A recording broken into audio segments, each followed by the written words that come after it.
আসসালামু আলাইকুম রহমতুল্লাহ। প্রিয় শিক্ষার্থীবৃন্দ, তোমরা সকলে কেমন আছো? আশা করি তোমরা অনেক ভালো আছো।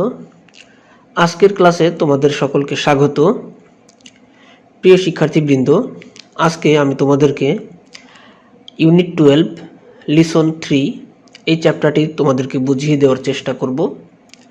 তো এই টেক্সটটি, এটির শিরোনাম হচ্ছে the return of the native, অর্থাৎ স্বদেশীর প্রত্যাবর্তন।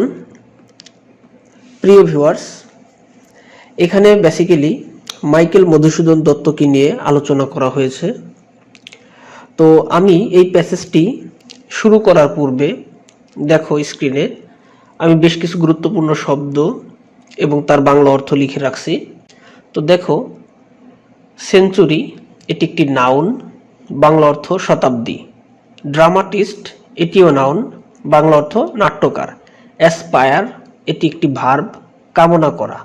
সফিস্টিকেটেড এটি একটি অ্যাডজেক্টিভ, অর্থাৎ পরিশীলিত বা আমরা বলতে পারি রক্ষণশীল। রিকগনাইজ এটি একটি ভার্ব, চিনতে পারা। এভাবে এই পেজটিতে রয়েছে তোমাদের জন্য 20টি শব্দ এবং তার বাংলা অর্থ। পরবর্তী পেজে আসলাম। এখানে দেখো রিসেপটিভ অ্যাডজেক্টিভ, এটি অর্থাৎ হলো গ্রহণযোগ্য। ক্রিয়েটিভ সৃজনশীল অ্যাডজেক্টিভ। জিনিয়াস প্রতিভাধর ব্যক্তি, এটি একটি নাউন। এভাবে পার্টস অফ স্পিচগুলো আমি কিন্তু উল্লেখ করে দিয়েছি। তো এই পেজের শব্দগুলো তোমরা একটু দেখে নাও, কারণ তোমাদের এই শব্দগুলো জানা থাকলে প্যাসেজটি বুঝতে সহজ হবে এবং পরীক্ষায় আসলে তোমরা খুব সহজে উত্তরগুলো করতে পারবে। এখানে আরও রয়েছে, এখানে মোট 4টি 8টি, অর্থাৎ ওই পূর্বের 2 পেজে রয়েছে 20 40টি, আর এখানে রয়েছে 8টি, অর্থাৎ 48টি শব্দ এবং তাদের অর্থ আমি তোমাদের জন্য রেডি করে রেখেছি। তো তোমরা যে কাজটি করতে পারো সেটি হচ্ছে তোমরা ভিডিওটি পজ করে রেখে এই শব্দগুলো তোমাদের খাতায় তুলে দিবে, এতে তোমাদের প্যাসেজটি বুঝতে অনেক সহজ হবে। তো চলো আমরা এখন মূল প্যাসেজে যাই। তো দেখো, Michael Madhusudan Dutta was a popular 19th century Bengali poet and dramatist. Michael Madhusudan Dutta ছিলেন 19 শতকের জনপ্রিয় বাঙালি কবি এবং নাট্যকার। ড্রামাটিস্ট অর্থাৎ নাট্যকার। হি ওয়াজ বর্ন ইন সাগরদাড়ি, এখানে তার গ্রামের নামটি উল্লেখ করা হয়েছে। তিনি সাগরদাড়িতে জন্মগ্রহণ করেছিলেন। On the bank of the Kapotaksha river, অর্থাৎ যশোরে একটি নদী কপোতাক্ষ, এই কপোতাক্ষ নদীর তীরে এই গ্রামটি অবস্থিত। এ ভিলেজ ইন কেশবপুর উপজেলা আন্ডার যশোর ডিস্ট্রিক্ট, অর্থাৎ এটি ছিল যশোর ডিস্ট্রিক্টের অধীনে যে কেশবপুর উপজেলা, সেই কেশবপুর উপজেলার একটি গ্রাম সাগরদাড়ি, এবং এই গ্রামটি কিন্তু কপোতাক্ষ নদীর তীরে অবস্থিত। এই গ্রামে তিনি জন্মগ্রহণ করেছিলেন। ফ্রম অ্যান আর্লি এজ, অর্থাৎ শৈশব থেকেই বা জীবনের শুরুতেই, দত্ত অ্যাসপায়ার মানে কোনো কিছু প্রত্যাশা করা, উচ্চাকাঙ্ক্ষা করা। To be an Englishman in form and manner, আচার আচরণ রীতিনীতি এবং আচার আচরণে দত্ত একজন ইংলিশ ম্যান হওয়ার জন্য প্রত্যাশা করতেন বা স্বপ্ন দেখতেন। From an early age though he was born in a sophisticated Hindu family, যদিও তিনি একটি রক্ষণশীল হিন্দু পরিবারে জন্মগ্রহণ করেছিলেন।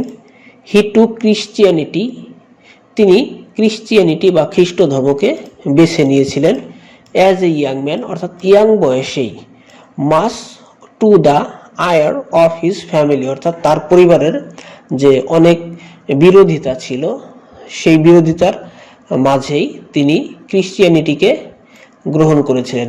And adapted the first name Michael, এবং তার নামের যে প্রথম অংশ অর্থাৎ মাইকেল, এই মাইকেল নামটি তার নামের সাথে যুক্ত করেছিলেন, গ্রহণ করেছিলেন।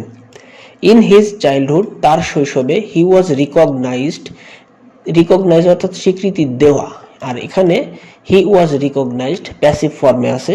তিনি স্বীকৃত ছিলেন বাই হিজ টিচার্স, তার শিক্ষকদের কর্তৃক as a precious child with a gift of literary talent. Precious child অর্থাৎ মূল্যবান শিশু, অর্থাৎ অনেক মূল্যবান মেধাবী শিশুকে বোঝানো হয়েছে। With a gift of literary talent অর্থাৎ তার ভিতরে সাহিত্যিক একটি প্রতিভা ছিল, চমৎকার প্রতিভা ছিল, যার জন্য টিচাররা তাকে মূল্যবান শিশু হিসেবে স্বীকৃতি দিয়েছিলেন তার শৈশবকালেই। His early exposure to English education and European literature.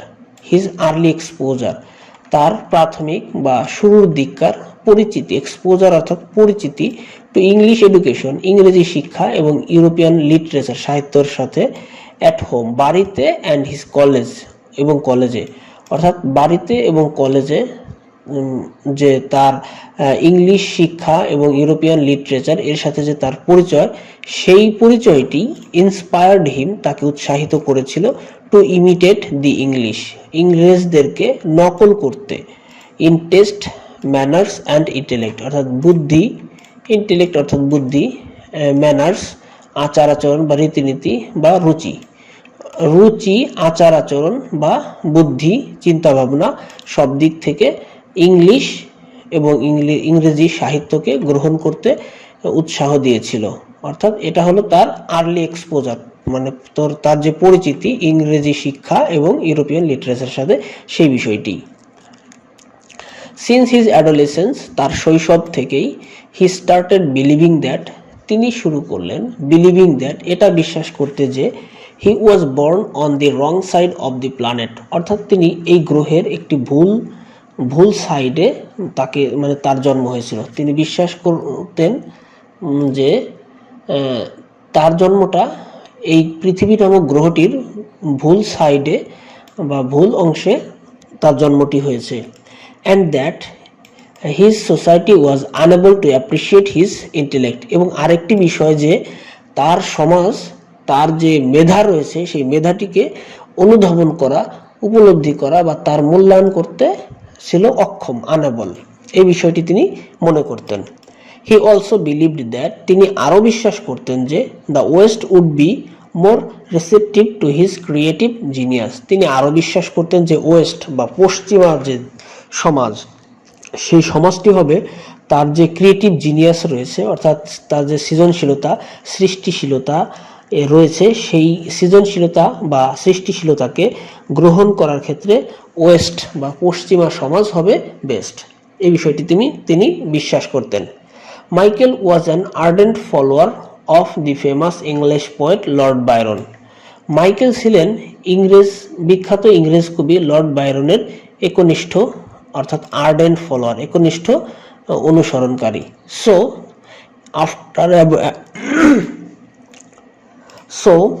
After adopting Christianity তাই খ্রিস্ট ধর্ম গ্রহণ করার পরে হি ওয়েন্ট টু ইউরোপ তিনি ইউরোপে চলে যান, and started composing poetry and drama almost entirely in English এবং কবিতা ও নাটক রচনা শুরু করলেন এবং সেটি ছিল প্রায় পুরোটাই ইংলিশে, almost entirely in English. They proved his higher level of intellectual ability. They বলতে তিনি ইউরোপে গিয়ে যে পোয়েট্রি এবং ড্রামা কম্পোজ করতে শুরু করলেন সেগুলো proved his higher level of intellectual ability, তার যে বুদ্ধিগত দক্ষতা সেটির সর্বোচ্চ যে চূড়াটি রয়েছে সেইটির প্রমাণ করেছিল। হাওয়েভার যাই হোক, he fail to gain the right appreciation, যাই হোক তিনি সঠিক উপলব্ধি বা সঠিক বিচার পেতে ব্যর্থ হন, অর্থাৎ ইংরেজরা তার এই শিল্পকর্মকে বা এই সাহিত্যকর্মকে সঠিক অনুধাবন করতে বা সঠিক বিচার করতে ব্যর্থ হয়। উইথ হিজ আটার ফ্রাস্ট্রেশনস মানে প্রচণ্ড হতাশা নিয়ে, হি স দ্যাট তিনি দেখলেন যে he was not regarded as a native writer of English literature, তিনি দেখলেন যে he was not regarded as অর্থাৎ ইংরেজি সাহিত্যে যে নেটিভ রাইটার রয়েছে অর্থাৎ সেদেশি রাইটার রয়েছে তাদের মতো তাকে সম্মান করা হয় না বা তাকে স্বীকৃতি দেওয়া হয় না, এই বিষয়টি তিনি নোটিস করলেন।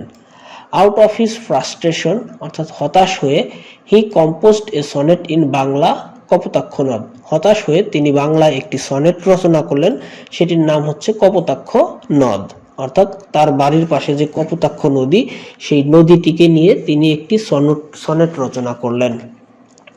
Which earned him huge reputation in Bangla, যেটি তাকে বাংলায় অনেক খ্যাতি বা সুনাম এনে দেয়। Gradually he could realise that, ধীরে ধীরে তিনি বুঝতে পারলেন যে his true identity lies here in this Bengal, তিনি বুঝতে পারলেন যে তার প্রকৃত বা সত্য পরিচয় সেটি আছে বাংলায়, এই বাংলায় তার প্রকৃত পরিচয় রয়েছে। And he was a sojourner in Europe, এবং সে ইউরোপে একজন জাস্ট বিদেশি, তাছাড়া অন্য কিছু নয়।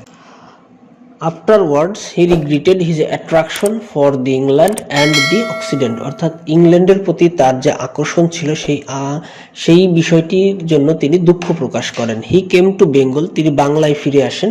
And devoted himself to Bangla literature from this period, তিনি বাংলায় ফিরে আসেন এবং বাংলা সাহিত্যে তিনি নিজেকে নিয়োজিত করেন এই সময় থেকে। He is the poet to write the first Bangla epic Meghnad বধ কাব্য, অর্থাৎ বাংলার যে এপিক, প্রথম বাংলা এপিক মেঘনাদ বধ কাব্য তিনি রচনা করেছিলেন।